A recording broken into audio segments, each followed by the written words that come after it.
여러분 한 주간 평안하셨나요? 오사모의 오묘한 성경 공부 시간입니다. 오늘은 성막을 주제로 한 오성 31번째 시간이네요. 지난 30번의 시간 동안 함께 하신 모든 분들께 감사드리고요. 앞으로 남아있는 20번의 시간도 함께 하시기를 기대합니다. 단 한 분도 다시 짐을 싸서 집으로 돌아가시면 안 되고요. 저와 함께 여행을 계속 하셔서 마지막 목적지에 우리 모두가 함께 도달했으면 좋겠습니다.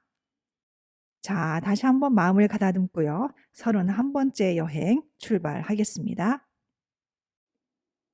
그럼 먼저 오늘 우리가 공부할 내용의 주제가 될 오늘의 말씀을 함께 찾아 읽겠습니다.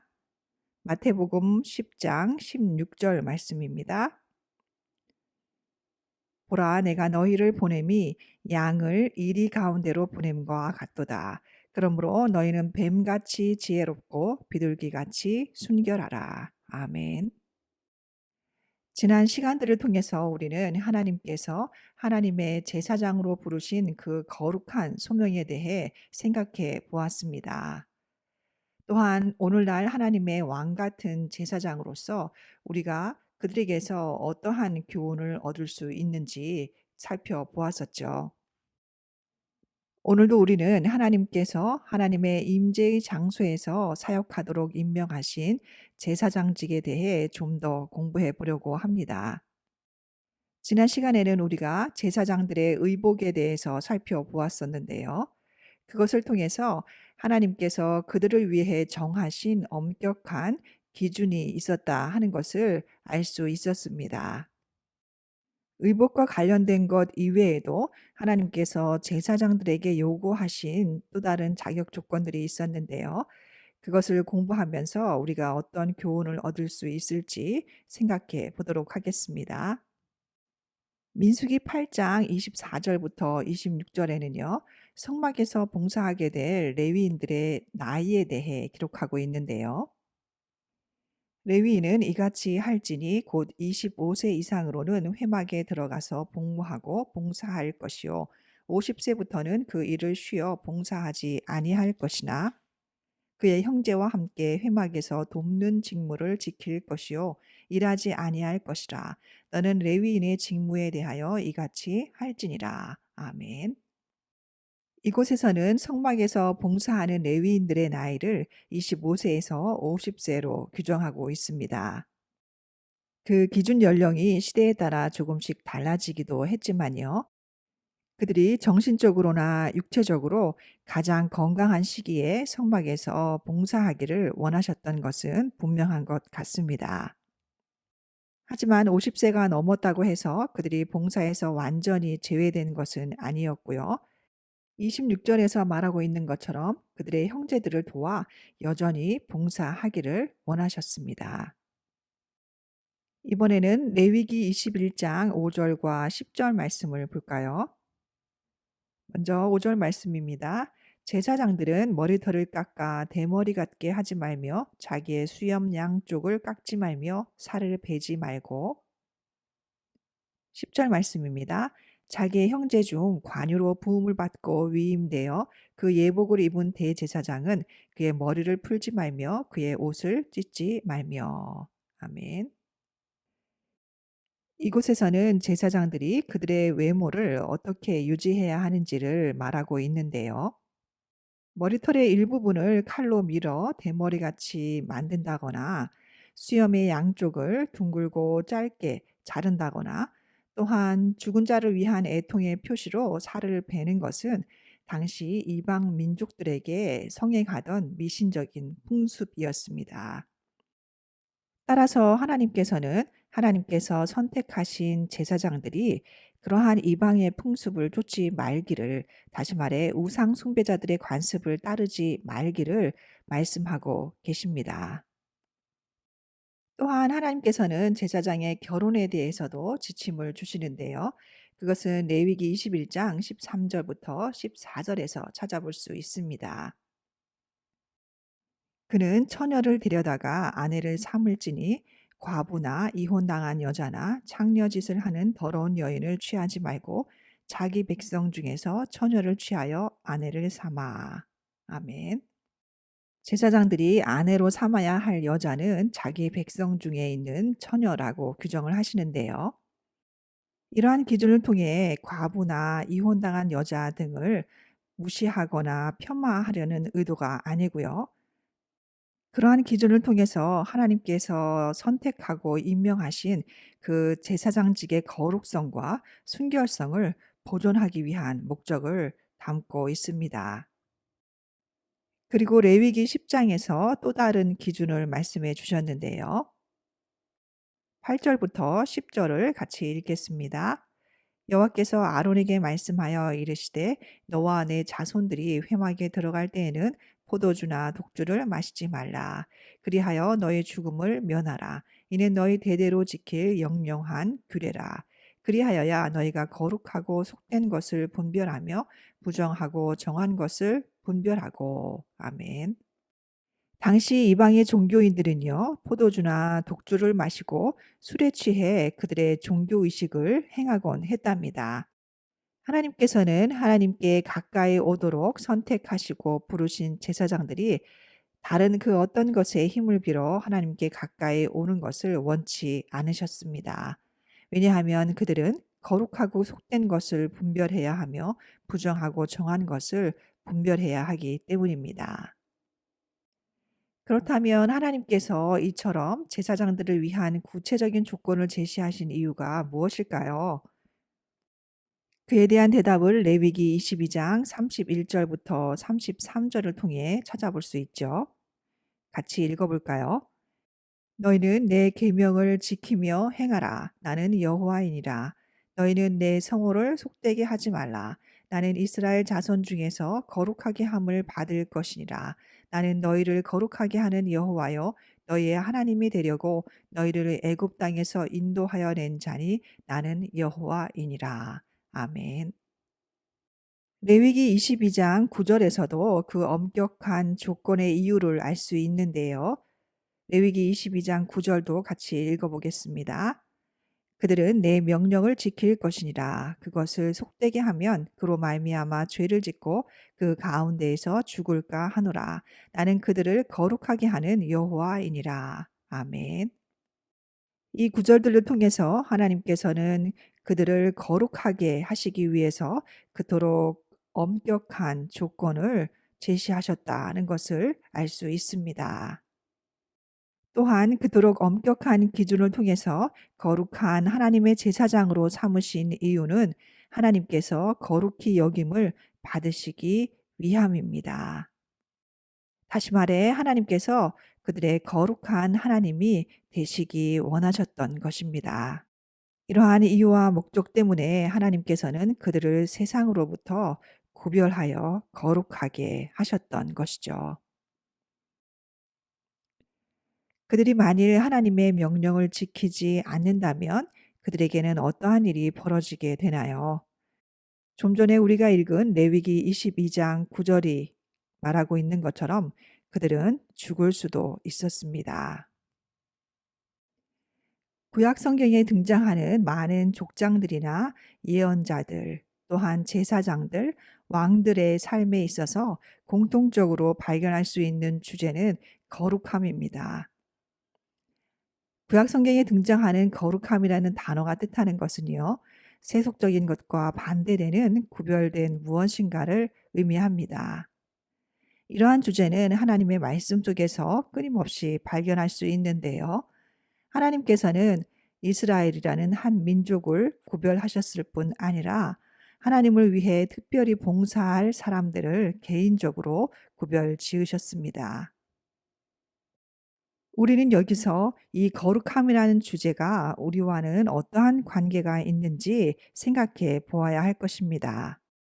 이러한 주제는 구약 성경에 등장하는 소수의 사람들에게만 해당되는 것이 아니라 우리 모두에게도 해당되는 주제이기 때문입니다. 이 성경 공부를 시작할 때에 우리가 기억해야 할 한 가지 원리에 대해서 말씀드린 적이 있는데요. 그것이 무엇이었는지 기억하시나요? 그것은 이런 것이었죠. 하나님께서 이스라엘에게 가시적인 영역에서 요구하셨던 것을 오늘날의 그리스도인들에게는 영적인 영역에서 요구하신다는 사실입니다. 이러한 원리를 가장 잘 이해할 수 있는 좋은 예가 바로 제사에 관한 것입니다. 하나님께서는 이스라엘 백성들에게 속죄와 대속적 죽음을 의미하는 피의 제사를 요구하셨죠. 그러나 죽음을 이기시고 다시 살아나신 우리의 구세주이시며 흠없는 어린 양이신 예수 그리스도의 죽음으로 말미암아 다시 속죄하는 제사가 없게 되었고 우리는 더 이상 피의 제사를 드릴 필요가 없습니다. 하지만 하나님께서는 우리들에게 또 다른 제사를 원하십니다. 그것은 바로 우리가 드릴 영적인 제사입니다. 하나님께서 기쁘게 받으실 우리의 제사는 어떤 것일까요? 그것은 히브리서 13장 15절에서 말하고 있는 찬송의 제사이고요. 로마서 12장 1절에서 말하고 있는 우리 몸을 거룩한 산 제물로 드리는 것이고요. 또한 빌립보서 2장 17절에서 말하고 있는 믿음의 제물을 드리는 것입니다.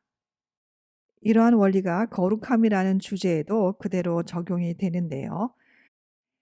하나님께서 이스라엘 백성들에게 요구하셨던 거룩함을 오늘날의 그리스도인들에게도 요구하고 계십니다. 그것을 우리는 신약 성경을 통해서 확인할 수 있는데요.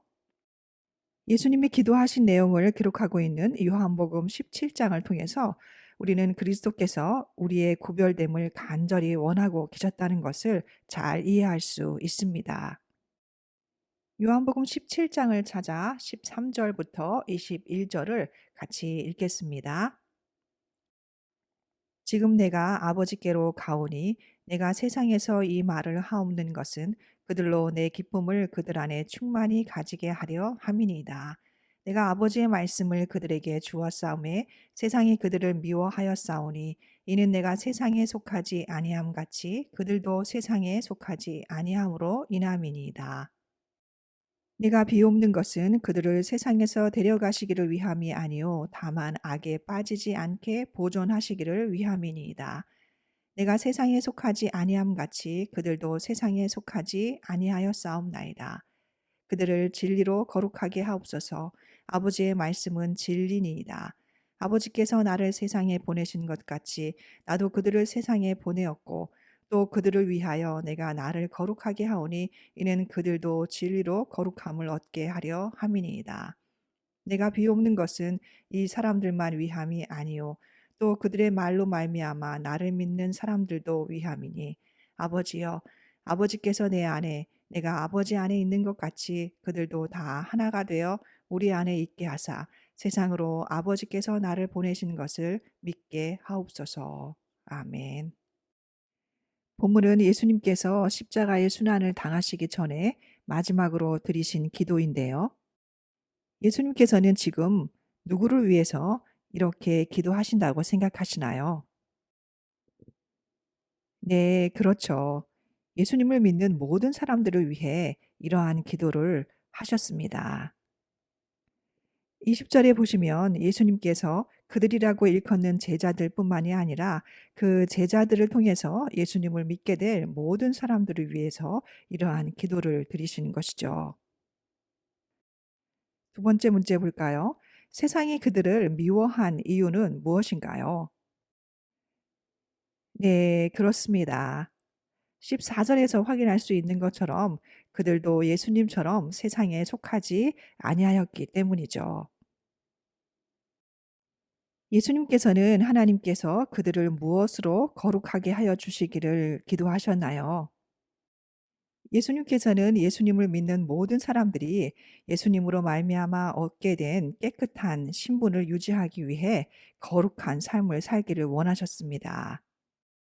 그것은 하나님의 말씀 곧 진리를 통해 가능하다는 것을 알려주고 계십니다. 17절이 말하고 있죠. 그들을 진리로 거룩하게 하옵소서. 아버지의 말씀은 진리이니다. 예수 그리스도를 통해 드러난 하나님의 계시만이 진리이고 예수님을 통해 증거된 하나님의 말씀만이 진리입니다. 그 진리만이 우리를 거룩하게 할 수 있는 것이죠. 네 번째 문제입니다.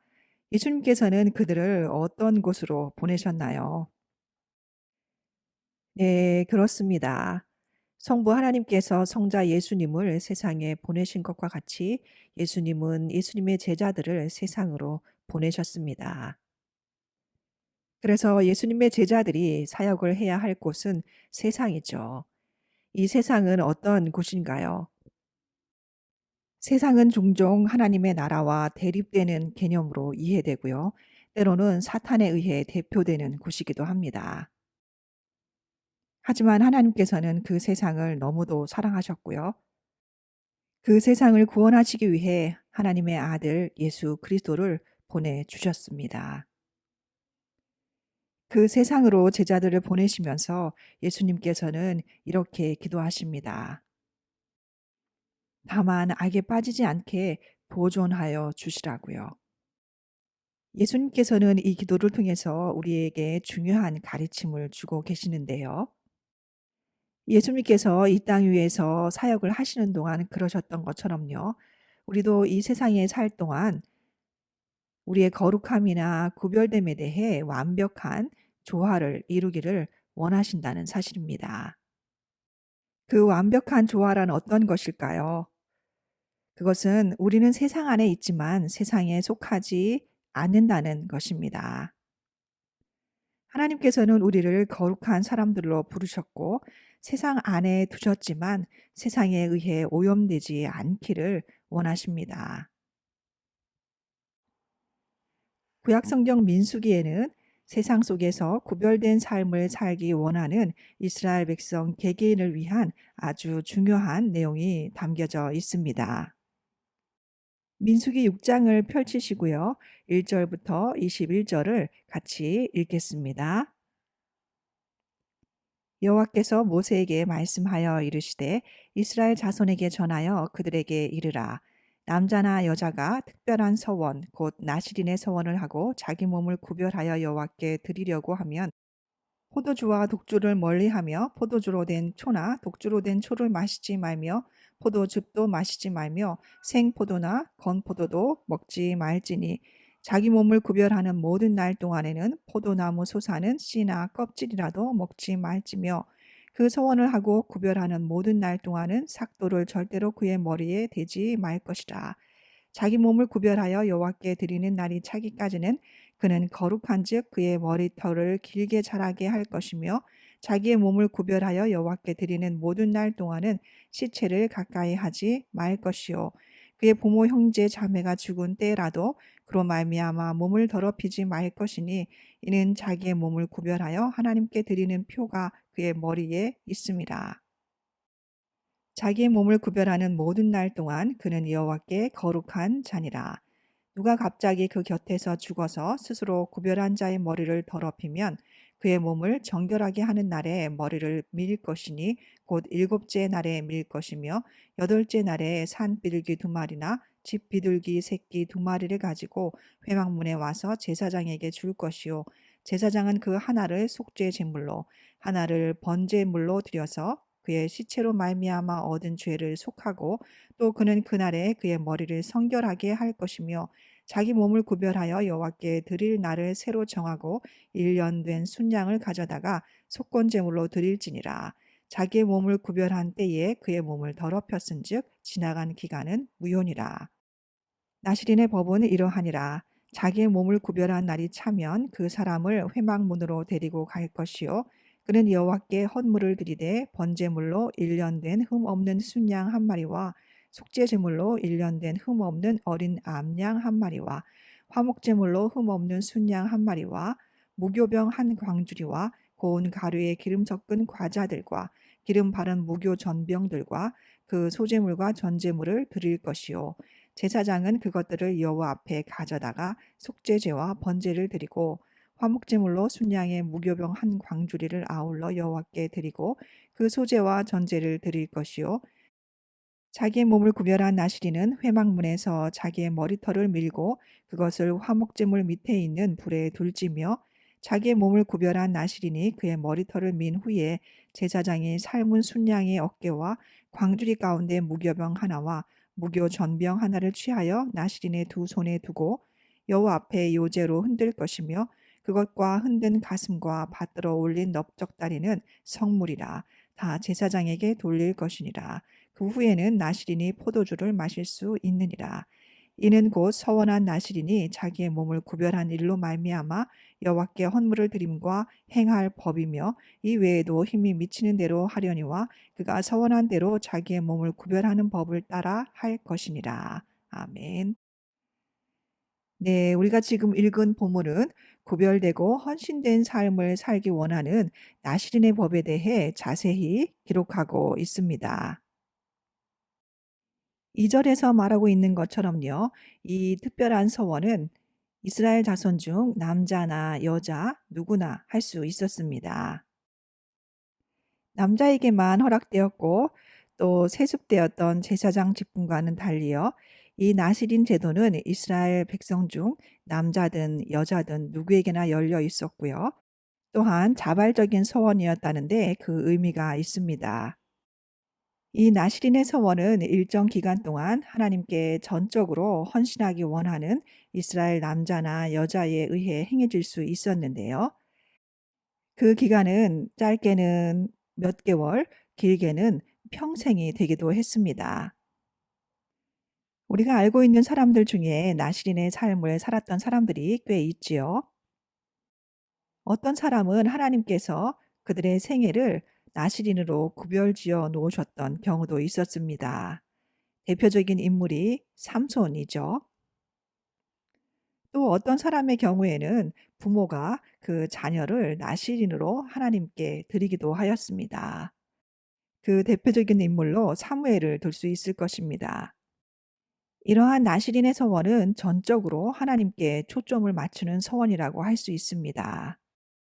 하나님을 향하여 온전히 구별되기를 원하는 이 나시린들은요, 육체적으로는 세상 안에 있었지만 영적으로는 세상 밖에서 살았습니다.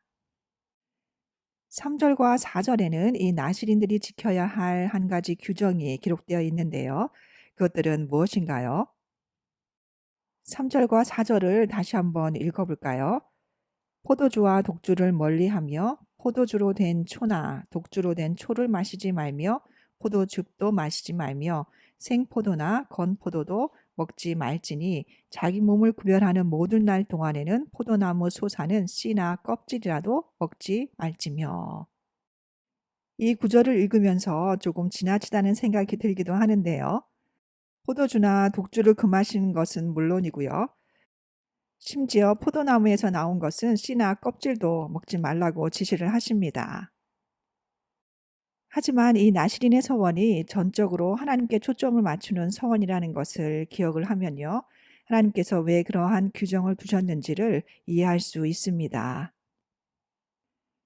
포도나무의 소산으로 대표되는 모든 세상적이고 육체적인 만족이나 쾌락이나 유혹으로부터 절대적인 성결을 유지하길 원하셨던 것이죠. 그래서 하나님께서는 신명기 29장 6절에서 이렇게 말씀하십니다. 너희에게 떡도 먹지 못하며 포도주나 독주를 마시지 못하게 하셨음은 주는 너희의 하나님 여호와이신 줄을 알게 하려 하심이니라. 아멘. 오직 하나님만이 주인 되심을 인정하고 그분의 권위 아래 오직 한 마음을 품은 사람이 되기를 원하셨던 것입니다. 5절에는 이 나시린들이 반드시 지켜야 할 또 다른 규정이 한 가지 더 기록되어 있는데요. 5절을 다시 한번 읽어볼까요? 그 서원을 하고 구별하는 모든 날 동안은 삭도를 절대로 그의 머리에 대지 말 것이라. 자기 몸을 구별하여 여호와께 드리는 날이 차기까지 그는 거룩한즉 그의 머리털을 길게 자라게 할 것이며.